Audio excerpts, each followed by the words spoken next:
Hey, check this out. Could you use a little smile in your day?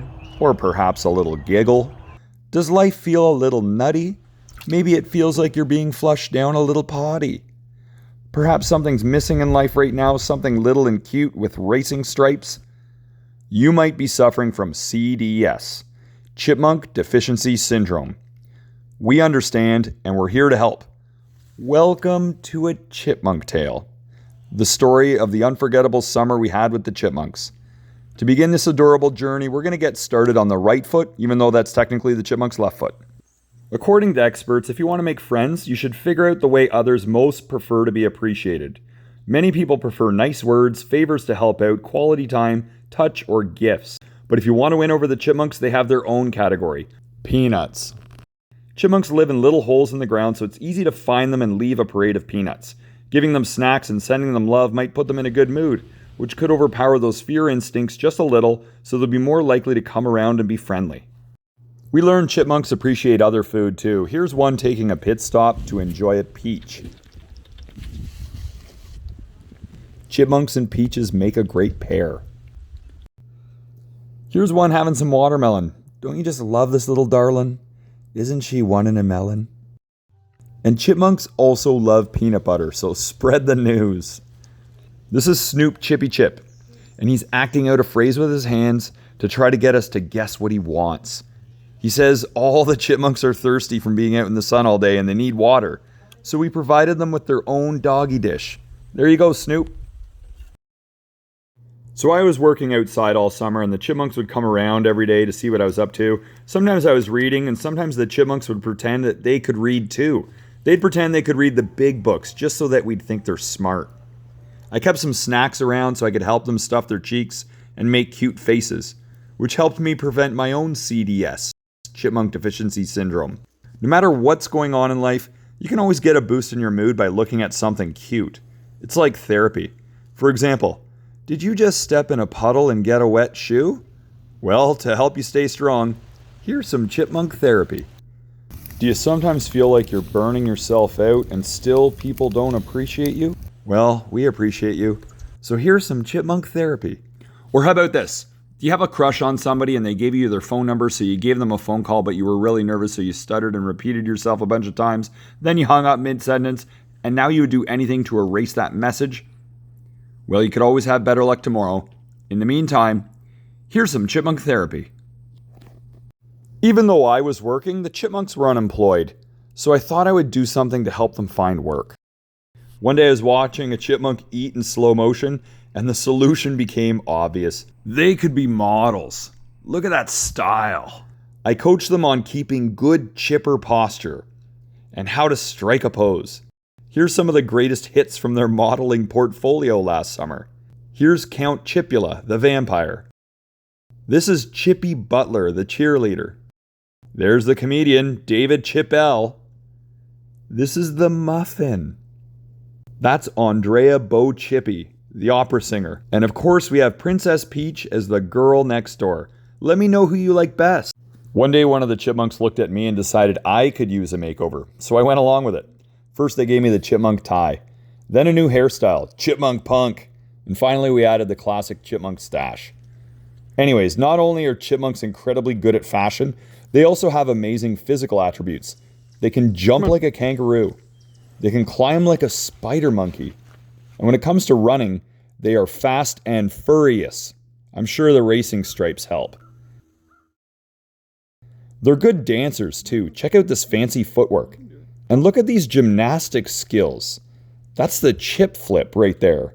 They also have incredible upper body strength. Look at this one-arm pull-up. Wow. The chipmunks helped us with our fitness too. Here's some bodybuilding exercises using a couple ounces of chipmunk body weight. Here's the shoulder press. There's the lateral raise. We recommend 30 to 50,000 reps each to get chip chiseled. For cool down, we stretch those cheeks by filling them with snacks. And afterwards, we lengthen the muscles with some Chippilates stretches. There are a number of other practical uses for chipmunks. First of all, they're fun partners in recreational games like bocce ball. Here I'm given some sunflower seeds to soothe the sting of defeat. You can also use them as a mini vacuum cleaner. Here's the little on-off button. Boop, boop, boop. They can also be used for baton twirling. You can use them like a bingo dabber. And chipmunks provide great home security. They are masters of disguise. They blend into their surroundings and they keep an eye on things for you. And if anything alerts them, they let out these cute little chirps. Chipmunks are just like little guard dogs, only 100 times smaller and 100 times cuter. But if you're going to spend your summer with chipmunks, you need to know that it's probably going to be a summer of drama. Here's an actual chipmunk argument. Things escalated and the chipmunks started battling each other. We encouraged them to try and get along. Surprisingly, it kind of worked. As they say, the best way to conquer an enemy is to turn them into a friend. Normally this would have turned into a fight, but now they know that peace is an option. Lots of parties ensued now that everyone was getting along. Here's Chip and Dale having brunch together, and there's Alvin, Simon, and Theodore at the Lakeview restaurant. And here's a whole scurry of chipmunks. We gave them each their own little pile of treats to celebrate the new peace treaty. But one day the chipmunks noticed someone else had joined the party. This is Little Red, and they jumped him. You can hear the full story about this on one of my previous videos. Little Red was a little upset because he wasn't doing anything wrong. He was being a good squirrel. I told Little Red, "Hang in there, buddy. I'll get some answers for you." The chipmunks sent Little Chip to the little table to be their spokesperson and explain their side of the story.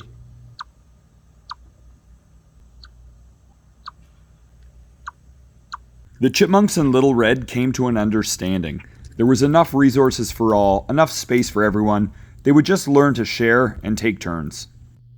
The relationship blossomed so much, Little Red attended a Zoom wedding with the chipmunks. We even had our own flower girl for the wedding. Instead of throwing confetti, everyone threw seeds. All over my laptop, that is. Congratulations to Kevin and Rhea, the newlyweds. Our summer had a few romantic comedies, including this awkward date between Winston and Clementine.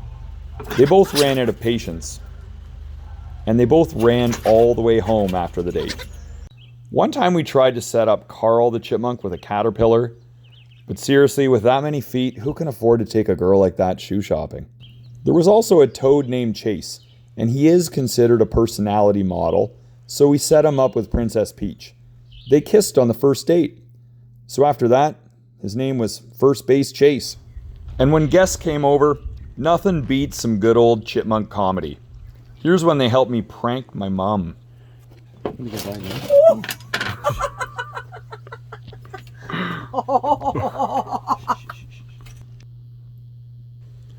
This is Ryan, and it was his first time ever holding a chipmunk. There you go, man. Alright. And here's Ryan, 6 hours later.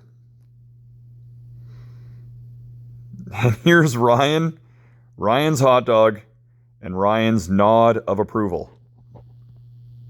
My niece Izzy met them as well. She's not legal age to drink, but she is old enough to double fist some chipmunks. Since the chipmunks were always so great at entertaining our visitors, we returned the love and entertained the chipmunks with crystals and gemstones. They love these things because there's so many little nooks and crannies to hide treats for them.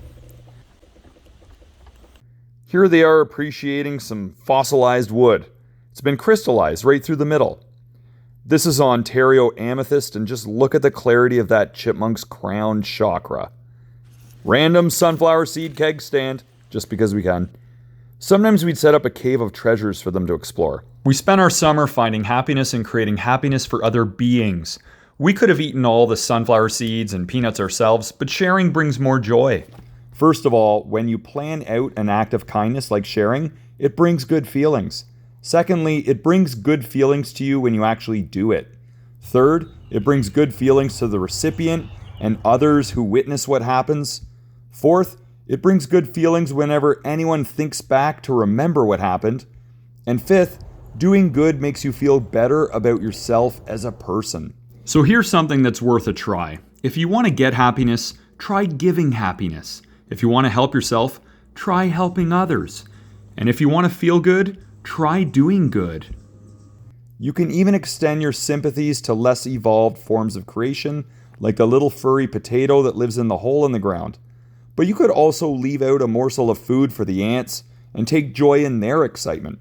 We can love and support them just as we are loved and supported by the higher beings that provide for us.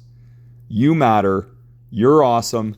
Deep down, we all have a superpower for making the world a better place. You can decide to make a sincere daily effort to be a force for good, and as you develop your superpowers of goodness, you'll find great happiness and fulfillment in who you are being, because it all comes down to this. When we love greatly, we live greatly.